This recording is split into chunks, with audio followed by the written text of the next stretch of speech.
Dans la tribu d'Ibn Hillel, le jeune Dhieb, fils du chef Ghanem, était le meilleur des bergers. Rusé, grand cavalier, il maniait le sabre, parlait aux plantes et interrogeait le sable. Un jour, avant de changer de campement, les sages de la tribu ont désigné un groupe de jeunes garçons pour repérer les terres de leur nouvelle destination. C'est ainsi que procédaient les nomades avant de déménager.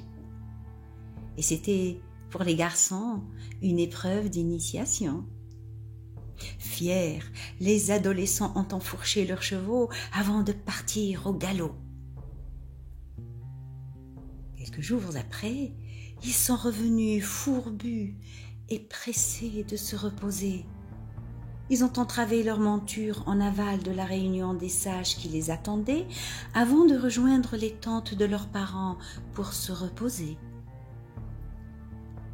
Dhieb, lui, a entravé sa jument en amont et a pris le temps de saluer les sages avant d'aller se reposer. Après le repos, les jeunes se sont présentés devant leurs aînés qui les ont interrogés. Alors, quelles sont vos observations ?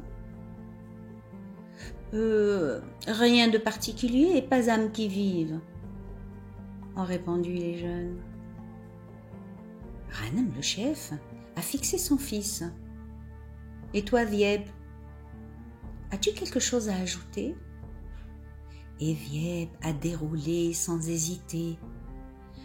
Nous n'avons effectivement pas vu âme qui vive, mais la terre que nous avons repérée venait d'être traversée par une longue caravane.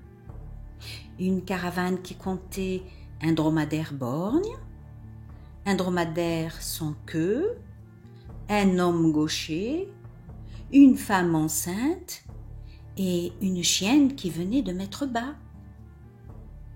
Étonnés, les anciens ont demandé « Comment, Dhieb, peux-tu être si précis alors qu'il n'y avait pas âme qui vive ?» Et à Dhieb d'expliquer. Les traces de la caravane sur le sol étaient visibles. Mais pour le reste, voici mes observations. Le dromadaire était borgne tout simplement parce que sur le bord de la route, la végétation n'était broutée que d'un seul côté. Preuve là que l'animal ne voit que d'un œil.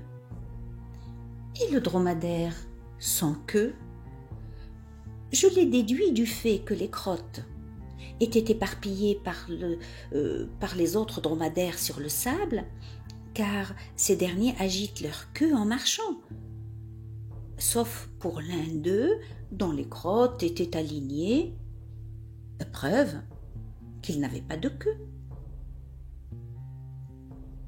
Et l'homme gaucher, le sable parle. Les nomades ne se séparent jamais de leurs bâtons, prêts à se battre en cas de danger. Et là, l'un d'eux, qui suivait à pied, portait constamment le sien de la main gauche, preuve qu'il était gaucher. Et la femme enceinte alors, Dhieb, vas-y. Ah, ses pas sur le sable montraient qu'en marchant, elle appuyait beaucoup plus sur les talons. Seule une femme alourdie par sa grossesse marche ainsi. Soit. Et comment as-tu deviné que la chienne de cette tribu venait d'avoir des petits ? Ah, parce que la chienne qui suivait marchait par moments sur ses pattes arrière seulement. Preuve qu'elle s'agrippait à une bête sur laquelle était posée sa portée. Et cela chez les chiens, nous l'avons tous observé. Les sages étaient impressionnés. Et ils ont posé une dernière question.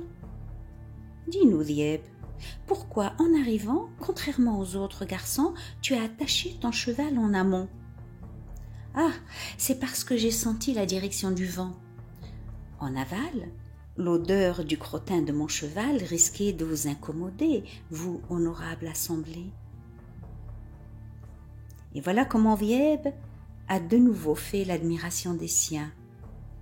Et tous les regards se sont tournés vers Hanem son père, qui a exprimé sa fierté par cette appréciation.